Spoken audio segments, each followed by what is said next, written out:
Bonjour à tous et bienvenue dans un nouvel épisode du podcast Under the Crown, épisode où aujourd'hui on va parler des réseaux sociaux. Ça fait un moment que j'ai pas vraiment abordé ce sujet-là et pourtant, surtout ces derniers temps, mon rapport aux réseaux sociaux a encore évolué, il a toujours évolué depuis toujours et il a toujours été un petit peu délicat.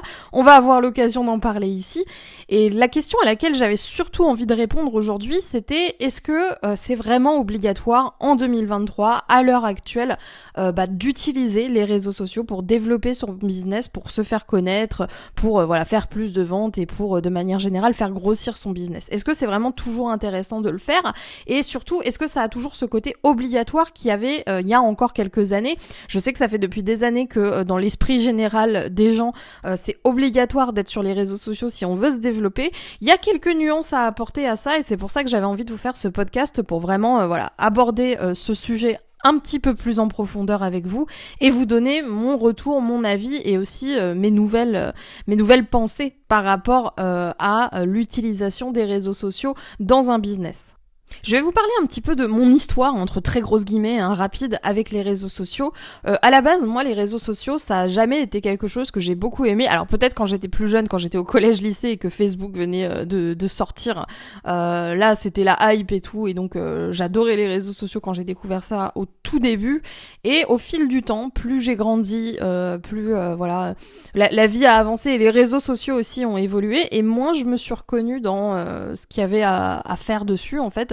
C'est-à-dire que moi j'ai toujours été quelqu'un qui adorait poster sur internet, que ce soit sur des blogs, sur des réseaux, sur ce genre de choses, et petit à petit je me suis rendu compte que s'il y avait bien une plateforme sur laquelle j'aimais moins poster que sur tout le reste, s'il y avait une forme de contenu que j'aimais moins créer que tout le reste, c'était les publications pour les réseaux sociaux justement.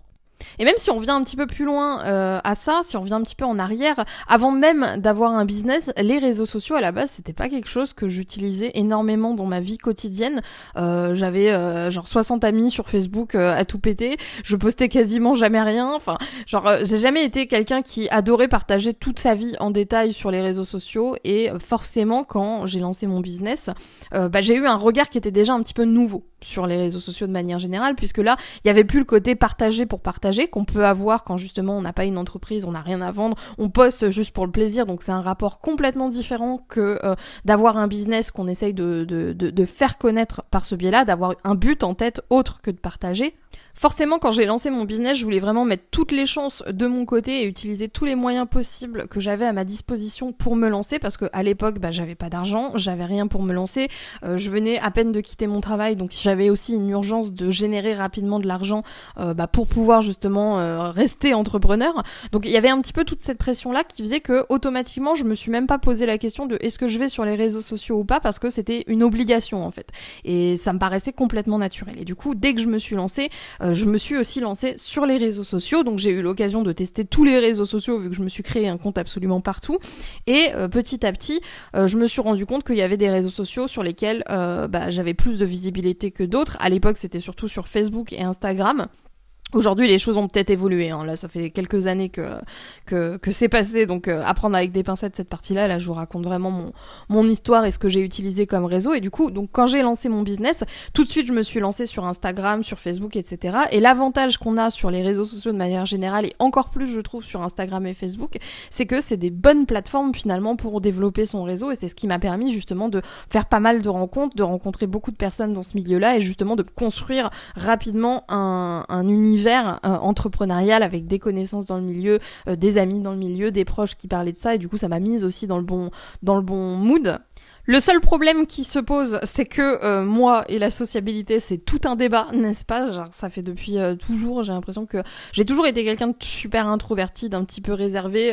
Les gens pensent que je suis timide, ce n'est pas de la timidité, c'est de la réserve. C'est-à-dire que si je ne vous connais pas, je vais être effectivement très calme, très posé, très en retrait presque, limite invisible, parce que je suis comme ça, il y a pas de parce que c'est comme ça que je suis. Et de manière générale, les relations sociales, ça a toujours été quelque chose que je trouvais très très j'ai pas envie de dire anxiogène, même si ça peut être le cas. Il y a beaucoup de fois où j'ai trouvé ça anxiogène, mais surtout c'est des moments qui me fatiguent énormément. Ça me demande beaucoup d'énergie en fait de discuter avec des gens, et je sais que c'est quelque chose que beaucoup de gens ont de mal à comprendre. C'est-à-dire que moi-même un message, une conversation téléphonique peut me rincer. Ça a le même équivalent que si je passais une soirée entière avec 20 personnes à faire que parler. C'est aussi épuisant que ça pour moi de juste avoir un coup de téléphone d'1 ou 2 heures avec quelqu'un.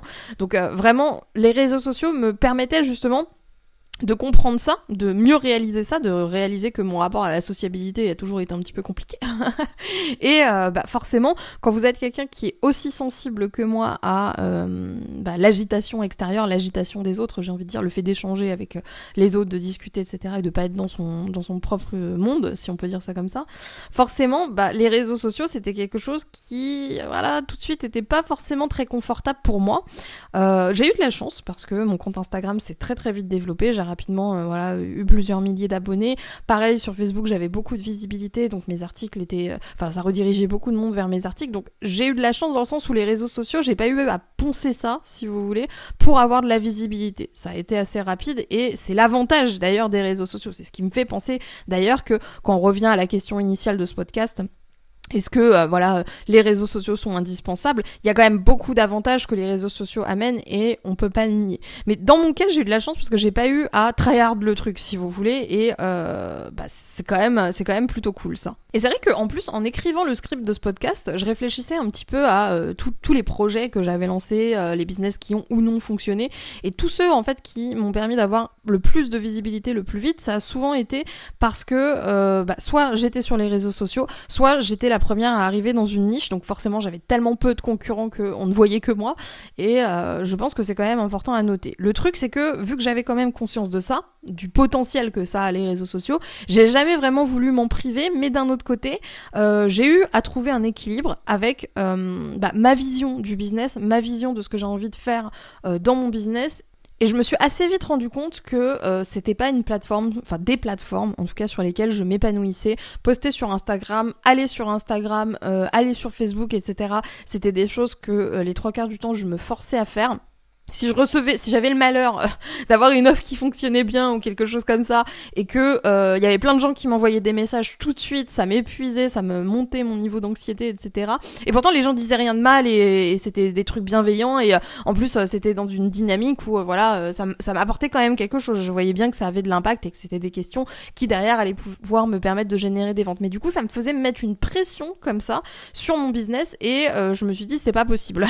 Il y a d'autres moyens d'avoir un business, il y a d'autres moyens d'avoir des clients, il y a d'autres moyens de vendre sans forcément être sur les réseaux sociaux. Donc en fait, j'ai fait 2 choses différentes pour justement faire en sorte de ne plus avoir à me forcer à aller tout le temps sur les réseaux sociaux pour que mon business fonctionne. La première chose, ça a été de déléguer. Pendant une période, je travaillais avec des assistants. Et du coup, je déléguais tous les réseaux sociaux à mes assistants parce que moi, j'avais pas envie de m'en occuper. J'écrivais à la rigueur 2-3 posts et c'était eux qui s'occupaient de tout poster et de faire tout ça à ma place. Et moi, de mon côté, j'avais plus besoin d'aller poster des stories, d'aller répondre à des MP, à des questions, etc. Et du coup, ça me permettait de me concentrer sur des choses qui me mettaient beaucoup plus en joie, m'inspiraient beaucoup plus et me permettaient quand même de développer mon business tout en profitant des réseaux sociaux. Maintenant, j'ai conscience que tout le monde n'a pas forcément une assistante à sa disposition. D'ailleurs, c'est mon cas. Depuis que je suis tombée en dépression, je vous en ai parlé, j'ai pris la décision d'arrêter de collaborer avec d'autres personnes parce que vu que j'étais plus fiable moi pour réussir à me mettre dedans et pas en état physiquement, je me suis dit pour l'instant on va mettre ça en pause pour pas que j'ai en plus à gérer le planning d'autres gens et tout ça autour. Donc actuellement je travaille sans assistant et du coup l'alternative que j'ai trouvée au fait d'avoir quelqu'un qui gère mes réseaux à ma place, ça a été d'automatiser mes réseaux, c'est-à-dire de faire en sorte qu'il y ait quand même du contenu qui soit posté sur les principaux sans que j'ai nécessairement besoin de réagir. Et pour tout ce qui est moins automatisable comme Instagram et compagnie, personnellement je publie juste quand j'ai envie de publier et voilà, et ça suffit largement en fait à ce que j'ai de la visibilité sur mes offres parce que il y a d'autres trucs qui tournent à côté, c'est-à-dire que tout mon business model ne repose pas uniquement sur les réseaux sociaux parce que les réseaux sociaux mine de rien c'est beaucoup de temps, beaucoup d'énergie, beaucoup de création, beaucoup de choses, enfin s'il y a vraiment un truc, un vortex temporel qui vous fait perdre votre temps, c'est bien les réseaux sociaux, que ce soit en termes de création de contenu ou même juste en consultation, hein. Donc moi j'ai tout automatisé, ça a bien fonctionné pour moi. D'ailleurs si vous voulez savoir comment j'ai fait, je vous explique tout dans la formation Mission Omnipotence qui est actuellement en promo à moins 50%. Mais vous voyez que j'ai toujours eu une histoire un petit rapport particulier avec les réseaux sociaux qui fait que moi plus je peux m'en passer et mieux c'est. Et c'est d'ailleurs pour ça que à la base je m'étais formée au SEO, donc au référencement naturel. C'est parce que le référencement naturel me permet encore d'ailleurs aujourd'hui et m'a permis pendant des années d'attirer des centaines de nouveaux prospects, des centaines de nouveaux clients chaque jour sans pour autant avoir à actualiser quoi que ce soit, alors que les réseaux sociaux, si on veut avoir de la visibilité sur les réseaux sociaux, c'est nécessaire de poster. Sans poster, on n'a pas de visibilité et c'est bien tout le problème. C'est pour ça que quand on me pose la question est-ce que c'est indispensable que je sois sur les réseaux sociaux pour lancer mon business en ligne, je suis mitigée par le oui et le non parce que il y a tout un ensemble de choses qui peuvent rendre ça à la fois indispensable et d'un autre côté qui sont complètement dispensables en fait. L'avantage des réseaux sociaux, c'est que si vous partez vraiment de zéro, que vous n'avez pas d'audience, que vous avez personne qui s'intéresse encore à ce que vous faites, que vous venez juste de démarrer, les réseaux sociaux, ça va être vraiment la meilleure bouée de sauvetage pour avoir de la visibilité. Parce que si vous commencez à rentrer dans une stratégie SEO, le référencement naturel, ça peut prendre des mois, et ça prend des mois d'ailleurs à s'installer, à se mettre en place. Donc si vous êtes vraiment dans une urgence de je viens de me lancer, il faut que j'ai du trafic tout de suite, il faut que tout de suite je commence à faire grandir ma liste email, etc. Les réseaux sociaux, ça risque malheureusement d'être l'une de vos seules solutions pour avoir de la visibilité rapidement. Et il y a un énorme avantage que les réseaux sociaux ont, c'est que vous pouvez, sur la majorité d'entre eux, avoir de la visibilité, même si vous démarrez de zéro, et surtout si vous démarrez de zéro, à condition d'adopter les codes de la plateforme, mais ça peut vous permettre justement d'avoir de la visibilité. Parce que les réseaux sociaux sont basés sur l'échange aussi. C'est-à-dire que, comme je vous le disais, moi, par rapport à comment j'ai utilisé Instagram, etc., la période où j'aimais le plus Instagram et là où ça m'a été le plus utile vraiment, c'était quand j'ai lancé mon business parce que Instagram me permettait d'entrer en relation avec des gens. C'était un moyen d'échanger par MP avec d'autres entrepreneurs, de rentrer en contact avec d'autres personnes, de négocier des interviews. Bref, ça a été vraiment quelque chose qui m'a permis de développer mon réseau. Et pour quelqu'un qui démarre tout juste dans ce domaine, il y a rien de plus important que de se construire un entourage qui est dans ce milieu-là.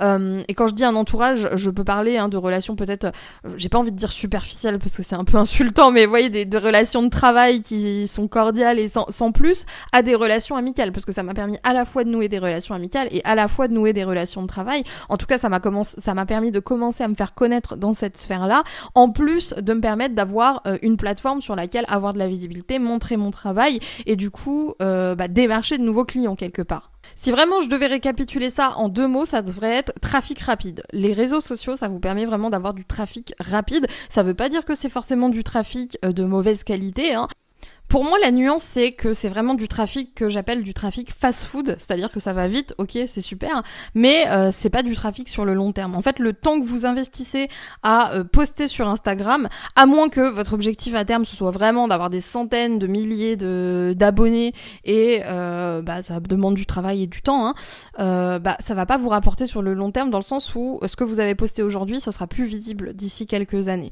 Donc c'est vraiment pour moi du travail jetable en fait les réseaux sociaux et c'est ce qui personnellement me frustre le plus. Mais par contre, dans une logique où on vient de démarrer, où on peut pas justement se reposer sur des sources de trafic qui sont plus stables, plus intéressantes sur le long terme, ça peut être vraiment quelque chose qui peut nous permettre de se démarquer, en plus de nous permettre du coup de développer notre réseau et de nous faire connaître auprès des principaux acteurs de notre thématique. Donc ça nous permet d'avoir aussi régulièrement de la visibilité par la suite. Je crache pas complètement dessus non plus, c'est-à-dire que moi je sais très bien que si je poste une story sur Instagram, je vais avoir des gens qui vont cliquer, je vais avoir des gens qui vont voir ce que j'ai posté et forcément ça va me permettre de générer des pics de visibilité dès que je poste quelque chose. Mais ce côté contenu jetable, contenu périmable au bout de quelques jours, quelques semaines, c'est quelque chose qui pour moi pose vraiment problème quand on est dans une logique de stratégie sur le long terme où on va venir vraiment plus privilégier des stratégies evergreen, des stratégies justement qui durent le plus longtemps possible quoi. Pour moi, il y a vraiment plein de moyens différents d'attirer du trafic, ne serait-ce que par la création de contenu sur d'autres plateformes, c'est-à-dire que si vous publiez du contenu sur YouTube, ça peut vous permettre d'avoir de la visibilité, si vous publiez du contenu sur TikTok, ça peut aussi vous permettre de la visibilité, et l'avantage c'est que sur ces plateformes, je suis pas sûre de ce que je dis pour TikTok, mais en tout cas pour YouTube, c'est le cas, ce sont des contenus qui vont se référencer sur du long terme, c'est-à-dire que d'ici quelques mois, la vidéo que vous avez postée sur YouTube, elle sera encore visible d'ici quelques années aussi. J'ai encore pas mal de vidéos que j'ai postées il y a 5 ans de ça qui me rapportent encore aujourd'hui chaque jour toujours des centaines de vues. Donc il y a vraiment un potentiel pour que ça dure longtemps, là où mes posts Instagram que j'ai postés il y a 2 ans sont déjà complètement oubliés de tout le monde et plus personne les voit, quoi. Le seul défaut des autres moyens d'attirer du trafic, si j'ai envie de dire, c'est que, ok, ils sont moins populaires que les réseaux sociaux, mais ils sont quand même utiles et certes, ils mettent un peu plus de temps à se mettre en place et ils ont moins ce côté résultat direct, mais sur le long terme, c'est vraiment quelque chose qui va payer. Donc moi, je vous encourage au maximum de maximiser vos chances, tout simplement en combinant à la fois les réseaux sociaux et à la fois les autres sources de trafic, parce que plus vous avez de portes d'entrée et plus vous avez de moyens de vous faire découvrir par de nouveaux clients et plus vous aurez de la visibilité des résultats. Hein.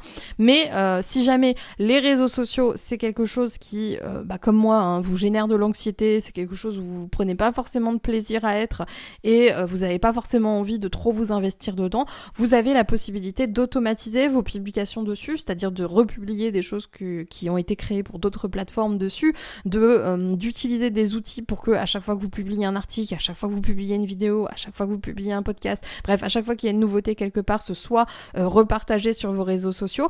Vous aurez certes moins de visibilité que si vous adoptez une stratégie complète avec création de contenu quotidienne exprès pour la plateforme, etc. et tout ça, mais au moins ça vous permettra d'avoir au moins de la visibilité là-bas et d'être présent là-bas.